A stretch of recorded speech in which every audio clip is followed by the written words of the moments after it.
We're back in Korea. We're back in the nasty studio. And Simon and Martina from Korea ask, what are the differences between Toronto and Seoul? And can you talk about your experiences while you were in Toronto? I mean, these aren't going to be like, you know, epic mind-blowing differences that you should jot down, or maybe you should. These are just little things that you can observe if you've been from one country or another. And this isn't trying to be any kind of like an angry fight starter about like, Canada's better than Korea, Korea's better than Canada. Because that happened in our Korea versus Japan video. I'm pretty sure it happened in our The Korea one versus here. Australia video as well. Yeah, people as soon were as like you have angry. like a verses in there, the nationalistic pride swells up and you have to start being racist and yelling stuff. I know. We're just trying to talk about the different things that we've observed. That's it. I don't want to see that in the So comments settle section. down. Stop frothing at the mouth. Now let's start with something serious and important, like going to the gym.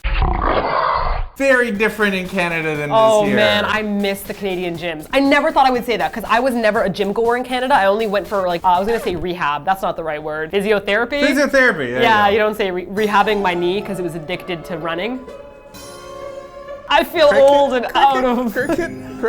Okay, when we were in Toronto, we joined Good Life, which Right. is like a chain of gyms that are attached to supermarkets. And they're just about everywhere. Yeah, they're everywhere, and they're like 24/7, some of them. And so we joined it for just 2 weeks, and we were just blown away by the differences. Like, first of all, they're huge. There's so much equipment, and they're like double machines of the same equipment. Yeah. While in Korea, like in the gyms that we've gone to, there's a lot of equipment that's missing, stuff that I'd like to be able to use that just doesn't exist anymore. Well, Korea has a lot of treadmills, a lot of bikes and ellipticals. That's like their thing. They Not just a lot. Well, like there's there are one a lot elliptical more in our treadmills. gym, but the thing is, also the big difference that we noticed is that in Canada, when people are at the gym, they really bust ass. They in the sure gyms. do. Like they're dripping sweat. Yeah. They're on the treadmill running their asses off. They're on the elliptical like they're pumping it. While here, people walk really, really slowly. yeah, on we've discussed treadmills. this before. It seems like there's this concern amongst my Korean people workout. that they're going to get beefy if they work out too hard, and I'm like, Working out for 2 hours today. At the watching gym. Korean dramas. Oh, let me answer my phone. What are you doing? Oh, nothing. Just at the gym. Just walking, just working out. Yeah, it's kind of frustrating when you actually go there to push yourself.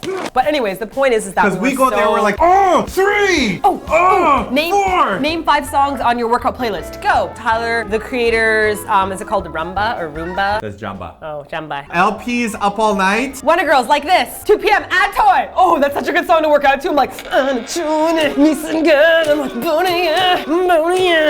well, I'm at like 4 and you haven't done anything yet. RJD2, Temperamental. Crystal Castles. Buttons, Brain Freeze. That was a bad word. This It's a- conversation is over. Something else we really like about the gyms in Canada is temperature control. Now, Whoa! you might think that Things this... you take for granted. Like what? I took this for okay, in the summertime in Korea, our gyms are like in the 30s, like 35 degrees Celsius. Sweltering hot. So there are a lot of air conditioners in our gym. They've got like 5 of them in the We ceiling. look at them. But they're just for display. Yeah. Look how pretty they are up Yeah. there. We heard is that it's good. It's better for you to work out in the heat, so that's good. So now when we're in our gym and it's like 8 degrees and we literally can't pick up the dumbbells because it's so cold that When you our touch hands them. are freezing. I don't understand where this concept of working out in shitty conditions is good for you. You know what? It's also good to work out on the back of a hungry bear because if you survive, it makes you really Motivation, strong. right? Yes. Yes. That's garbage. No, it's frustrating. Now that we've been back to Canada and joined a gym, the temperature control, it's not too hot, it's not too cold, there's nothing blowing on you. Right. You sweat, but you're not cold, your muscles aren't seizing. Ugh, why can't we have that here? Seems like this no temperature control thing happens all over Korea. So, Yeah. for example, anyone who's attending high school in Korea or is a teacher in Korea will know that you have a heater in the classroom that's like basically like a blow dryer. Right. That's just it's blow a very drying big you. blow dryer. Yeah, but then when you go out into the hallways, there's no heating. At all. So the entire place is freezing. Everyone's leaving like, and then you rush into the classroom and you blast the heat because you're freezing. Yeah. And like if you're too close to it, you roast. If you're too far from it, you freeze. You Yeah. gotta find somewhere in the middle that you don't die. I don't like it. When we were in Canada, every mall we went to, every bus we were in, every time we were on the subway, Yeah. in Korea you run into the subway and you peel off all your clothes because So you're dripping hot. with sweat within like 30 seconds. And the subways are packed with people, so Yeah. you don't even need heat because you have people heat. It's just, in Canada, they know how to control the temperatures. Okay, we've been ragging on Korea for a bit now. Right. Let's talk about something positive that we love that we really noticed. Okay, the thing that I really... Lost your train of thought already? What were you trying to do there, Simon? No. What are you trying to do, honey bunny? Okay. It's okay, just keep going.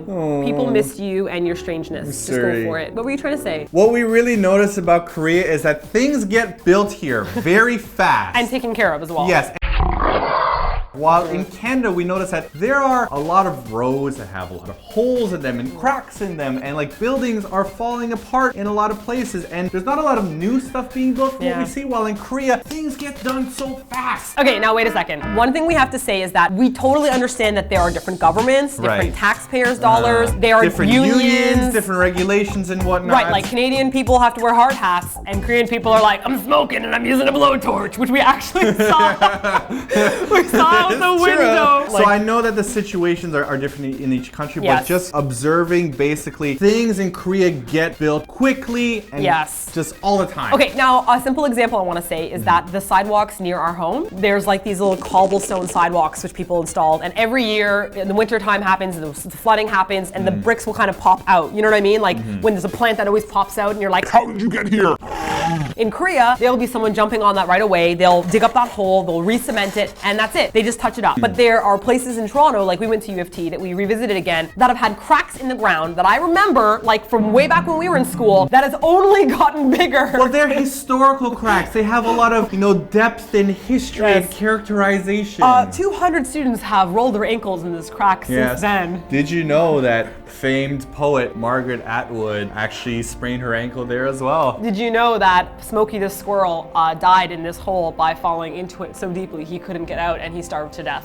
Poor Smokey the squirrel. Even across the street from us, a lot of people notice in our live chats we have those little raining lights that fall behind us. Yeah, everyone's like, is it raining? They've totally changed that now for a whole bunch of multicolored LED panels, and that was done in 2 days. Yeah. In Toronto, that would be for 6 years. They would have to grow the LED lights and nurture them and put them through elementary school first. I don't know. It's just so slow. I don't know. I know. I'm sure there are unions that we don't know about that are creating problems, but I know one line and this line and that one this way. There should be so many more lines. Fix stuff. However, I have recently thought of a theory about Toronto's crumbling road system. Right. Okay.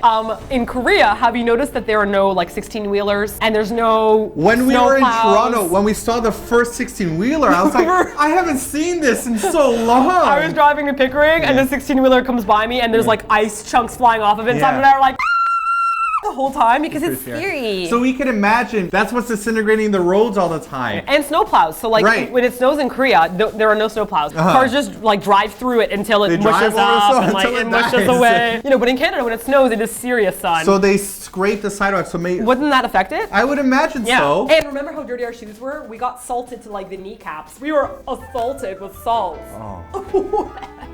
As you get older, your jokes get cheesier. You've been saying that about me for 5 years, baby. I'm just bad at jokes, okay? Just deal with it. Maybe I'm just bad at being funny. Bad at being funny, so that's it. Nipple squeeze. So if you guys have traveled between Canada and Korea and you've had any of those small experiences of, I didn't appreciate this until this happened, let us know in the comment section below. Leave us a comment about your hatred for kiwi salad dressing as well. What? Who said that? We're going to talk about some more differences that we noticed in our blog post as well, so make sure you click on the link here so you could read more of our ramblings. So that's it for this week's TLDR. If you have a question for next TLDR, leave your question in the comment section below. Or check out the questions already asked and you can thumb them up to bring them to our attention. And don't forget to subscribe for more TLDRs where we talk about kiwi dressing and cranberry bliss bars. Yeah. Ginger molasses cookies. Oh, we had those. Well, you had them more, Biggie.